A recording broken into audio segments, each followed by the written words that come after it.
안녕하세요. 저는 성동서병 피부과 신부입니다. 일단 이렇게 발표할 수 있는 기회 주셔서 감사합니다. 저는 이제 피부과 의사라서 제가 이제 그 나노스팅의 디지털 스파셜 프로파일링 이용해서 어떤 연구를 했는지 말씀드리려고 하는데요. 아무래도 이제 피부 질환이다 보니까 그냥 조금 마이너한 파트라서 조금 흥미가 좀 떨어질 수 있는데 제가 이제 어떻게 DSP를 활용했는지 그리고 뭐 이런 것들 또 손톱과 발톱 질환, 아니 손톱과 이제 머리카락 질환 이런 조금 더 보편적인 좀 와닿을 수 있는 주제로 조금 말씀드리고자 합니다. 제가 이제 2015년도 이제 해외 가서 봤던 슬라이드인데요. 굉장히 인상 깊어서 갖고 왔던 건데 예전에 이제 저희가 이제 어떤 질환을 볼 때 그냥 눈으로 보고 격리 슬라이드를 보고 이제 진단을 내리고 환자 치료 어떻게 할까 하고 연구를 진행했다면 사실 이제 NGS가 나오면서 저희가 어떤 이 조직에서 유전자를 보고 어떤 돌연변이인지 보고 그걸 또 진료에 활용하는 그런 시대가 오면서 이제 오믹스가 발전하면서 저희가 이제 의료나 이런 연구에 있어서 많은 발전이 오는 것 같습니다. 이제 그런 단순히 NGS 이제 더 나아가서 이제 이렇게 아까 이제 말씀드렸던 코스믹스처럼 이제 우리가 정말 단위 세포 레벨에서 RNA가 어떻게 분포하고 있는지까지 보는 시대가 온 것 같습니다. 사실 이제 이러한 스파셜 바이오 역사는 생각보다 오래됐는데요. 이제 첫 페이퍼를 찾아보면은 1976년도에 이제 레이저 마이크로 다이섹션에 대해서 처음 소개를 하고 있습니다. 결국 이제 이런 식으로 레이저가 발전되면서 이 조직에서 이런 식으로 처음으로 이 조직에 이렇게 원하는 부위를 떼서 이런 식으로 연구를 한 것을 진행할 수 있는데요. 진행한 걸 확인할 수 있는데요. 근데 이제 이런 레이저 마이크로 다이섹션을 이제 한번 해보면은 사실 이게 얼마나 쉽지 않다는 것을 이제 알 수 있습니다. 결국 일단 조직을 프레시 프로즌을 얻는 것도 쉽지 않고 이렇게 얻은 조직을 약 한 20개에서 30개 정도 어떤 특수 슬라이드에 붙여야 되는데 사실 이 과정도 병리 선생님한테 부탁하기 상당히 좀 번거롭고 좀 미안한 부분이 있고 또 이렇게 조직을 만들어지면은 저희가 이제 현미경을 보면서 하나하나 체크를 해서 레이저 이걸 떼어내야 됩니다. 이 레이저 떼어내는 과정이고 이게 제 손가락 하나인데요. 이제 정말 작은 조직에 굉장히 작은 이런 조직들을 얻어야 되고 사실 이렇게 굉장히 하나하나 이렇게 보면서 떼야 되기 때문에 이렇게 조직을 얻는 과정도 한 6시간에서 7시간 이상 걸리고 사실 이게 제가 만약에 이제 디지털 스파셜 프로파일링을 미리 알았다면 사실 레이저 말고 다이섹션 안 했을 것 같은데 그때는 이런 기술이 없었어가지고 결국엔 제가 다 손으로 이렇게 뗐었어야 되는데 이 메소드를 잘 설명해 주셨기 때문에 넘어가 될 것 같은데 이런 디지털 스파셜 프로파일링 통해서 이제 우리가 원하는 조직에서 이런 ROI를 판정하고 그분의 이제 프로토콜과 올리고를 이렇게 째줘서 이렇게 얻어내서 원하는 영역에 어떤 유전자 관련 정보를 얻을 수가 있습니다. 이제 간단하게 이제 저희가 진행했던 연구에 대해 백그라운드 좀 설명드리려고 하는데요. 저희는 이제 저희 팀은 이제 손톱의 어떤 그런 발현 이런 것들 그리고 이제 어떤 특징이 있는가에 대해 관심이 많은데 제가 관심 있다가 이제 저희 그 지도 교수님 이제 이동민 교수님이라고 저희 피부 질환을 주로 손발톱 그리고 모발 이제 멜라노 주로 보시는 교수님인데 2002년도부터 손발톱 이런 것들의 어떤 발생이라든가 기업에 많은 관심을 가졌습니다. 이제 손톱이랑 이제 머리카락은 사실 이제 우리 몸에서 하드 케라틴을 만드는 어떤 공통된 특징을 가지고 있는데요. 사실 머리카락에 있어서는 이제 머리카락을 만들 때 어떤 기전으로 또 어떤 바로져 있는지도 잘 알려져 있는데 손톱은 잘 알려져 있지가 않습니다.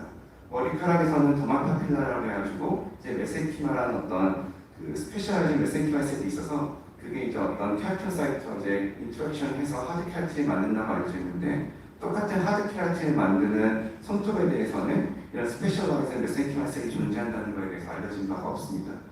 이제 우연히 저희 교수님이 이제 CD10이라는 어떤 마크라마 염색해 보다가 어떤 프리미티브한 헤어 폴리클 염색이 되는 걸 확인하고 손톱에도 한번 염색을 해봤다고 합니다. 근데 손톱에 대해서 해보시니까 이 손톱 바로 밑에 굉장히 이제 어떤 스페셜라이즈 메센키마셀이 존재할 거라고 생각하는 이제 염색되는 걸 보고 이 부분에 혹시 뭔가 역할이 있을 수 있겠다라는 생각을 했는데 그때 당시에는 사실 이런 것들을 증명하는 방법들이 쉽지가 않았습니다.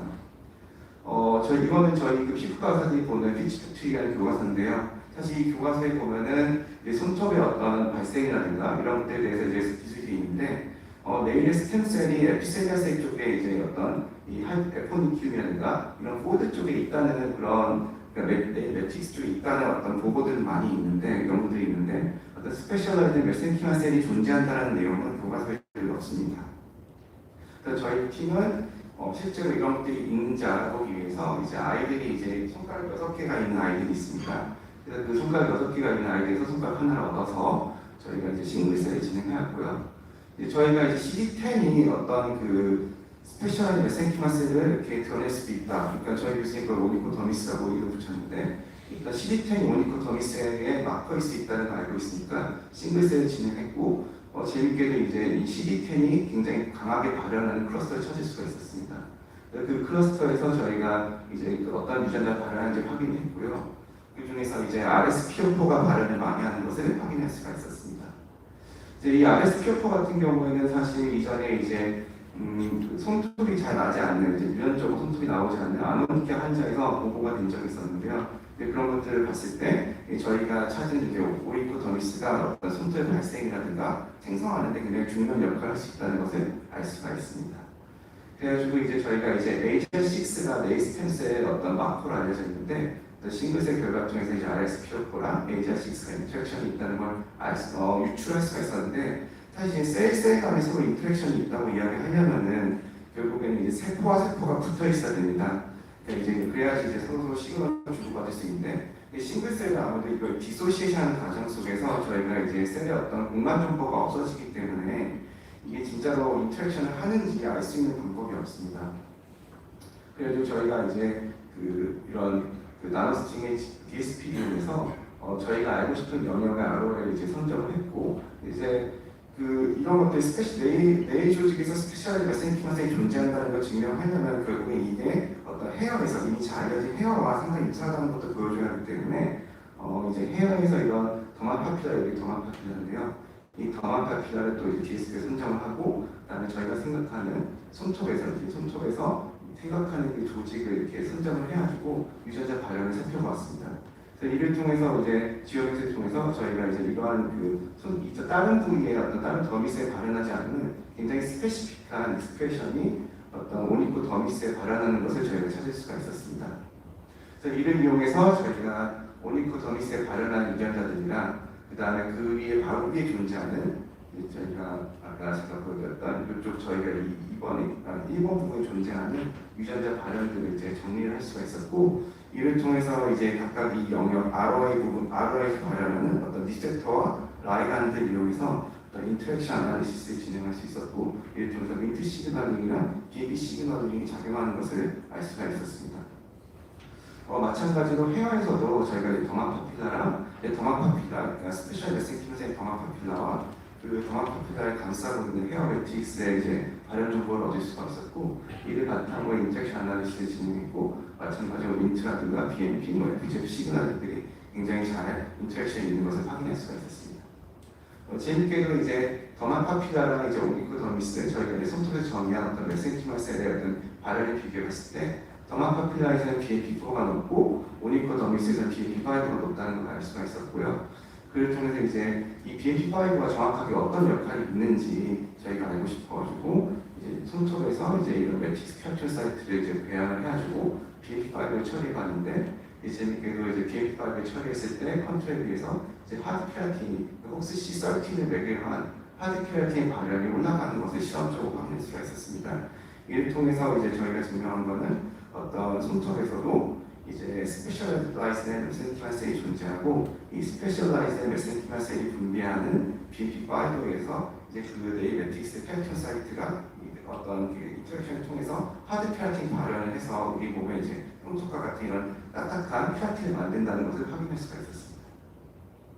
근데 이제 이런 스파셜 이런 트랜스펙트ומ이 다 가지고 있는 단점인 것 같은데, 이거는 이제 헤어에서 얻은 이제 이 지오맥스 결과인데요. 사실은 이제 좀 약간 컨타미네이션이 조금 있습니다. 그러니까 이게 사실 여기 이제 이게 하드 케라틴 발현인데, 사실 더마파필라는 이제 메센키마 셀이기 때문에 하드 케라틴이 발현을 하면 안 되는데, 이제 이런 식으로 이제 하드 케라틴이 발현하는 것을 조금 확인할 수가 있었습니다.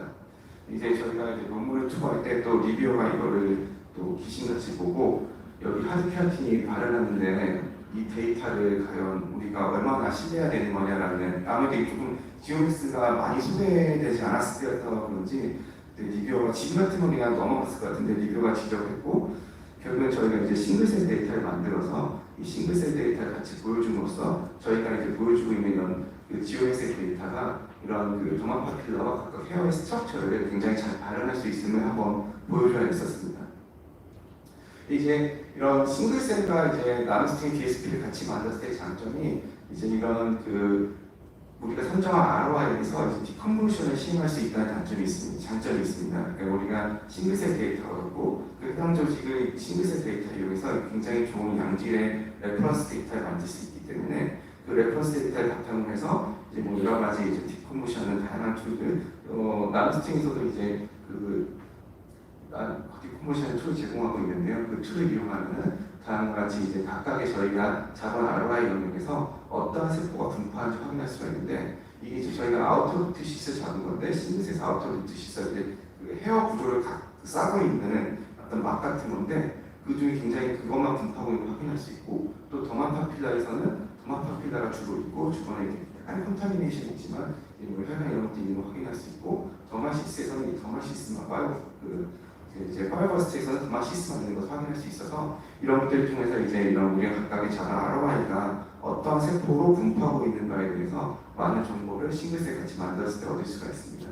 근데 이제 저희 그런 걸 통해서 이제 이런 이제 저희가 정의한 오리코더미스와 이제 이런 도마토피라근의 유사성과 또 다른 부분이 있다는 것을 이제 DSP를 이용해서 어떤 보여줄 수가 있었습니다. 근데 이제 이런 연구를 하다 보면은 제가 개인적으로 느낀 건데 이제 RNA 인사이트처럼 레졸루션이 좋은 건 없는 것 같습니다. 이제 이런 식으로 이제 RNA 인사이트 각각의 이제 마커에 대해서 해본 건데 일단 MXX1이라든가 옥시시30 이런 각각의 이런 유전자들 특징적인 유전자들이 굉장히 서브셀러 레벨까지 이렇게 인사이트 했을 때 보여주는 것을 확인할 수가 있거든요. 그리고 이제 이거는 손톱 조직인데 손톱에 봐도 아까 제가 계속 반복적으로 RSP4 같은 경우에도 이게 과연 이제 이 오리코더미스의 아래쪽에 많이 분포하는지 위쪽에 많이 분포하는지 이런 것들이 또 BMP5 같은 경우도 이제 아래쪽에 많이 분포하는지 굉장히 붙어있는 데 많이 분포하는지 이런 것들에 대한 정보를 굉장히 서브셀러 레벨에서 이용할 수 있는데 아무래도 그런 면에서 이제 그 DSP 다음에 나온 플랫폼이 이제 RNA 인사이트 이용해서 활용한 서비스가 나온 게 아닌가 하는 생각을 해봤습니다. 그래서 이제 저희가 이렇게 그 손톱에 대해서 이제 어떤 기본적인 어떤 발현을 얻게 됐으니까 이거를 질환에서 어떻게 찾아볼 수 있을까를 찾아봤는데 요거 이제 오미콤 에트리콤하면서 굉장히 레어한 튜머인데 손톱이 굉장히 두꺼워지는 특징을 가지고 이렇게 공포를 이렇게 구멍을 가지는 특징을 가지고 있습니다. 이 환자들 같은 경우에 손톱이 굉장히 두껍게 자라는데 이 부분의 조직이 열어보면 이렇게 튜머 매스가 있는 것을 확인할 수가 있습니다. 이 튜머 매스를 보면 다음 끝에 이제 조직이 굉장히 파퓰러한 조직이 있는 것을 확인할 수 있는데 디스틱트한 조직이 있는 걸 확인할 수 있는데 사실 이 조직에 대해서 이제 어떤 발현을 갖고 있는지 또 이게 에피셀리얼 튜머인지 또는 스트로말 튜머인지 전혀 알려질 바가 없습니다.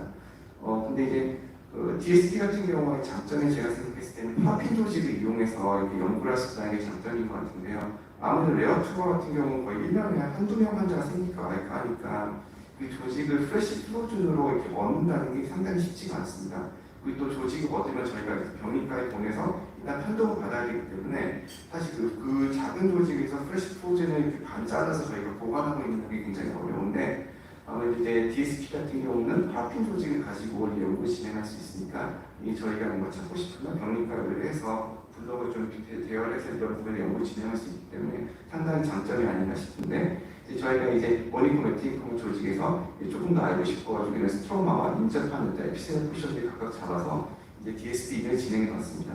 이런 걸 진행해봤을 때 저희가 이제 에피셀레라 포션을 잡은 거는 이제 정상의 뇌 조직과 이 오리콤 에트리콤과 이 튜머와 비교해봤을 때 거의 발현의 차이가 없는데 튜머 스트로마에서만 발현 차이가 많이 나는 걸 확인할 수가 있었고 어떤 저희가 계속 주장했던 나노스케일과 LGX의 인터랙션이 굉장히 많이 올라가는 걸 확인할 수가 있었습니다.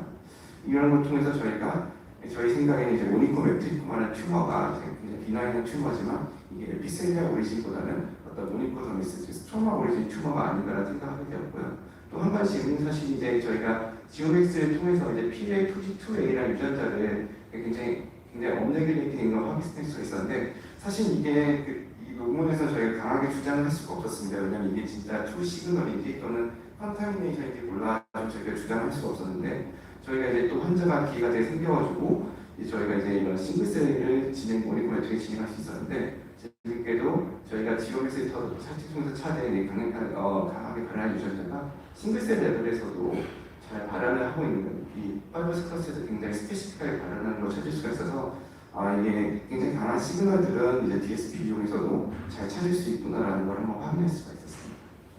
저희 연구는 이제 저희 삼성서울병 피부과에서 진행이 되었고요. 이 어떤 손발톱 연구라든가 메디컬 멜라노마는 저희 피부과 지도 교수님 이동윤 교수님 통해서 이동윤 PI로 연구가 진행이 되었습니다. 감사합니다.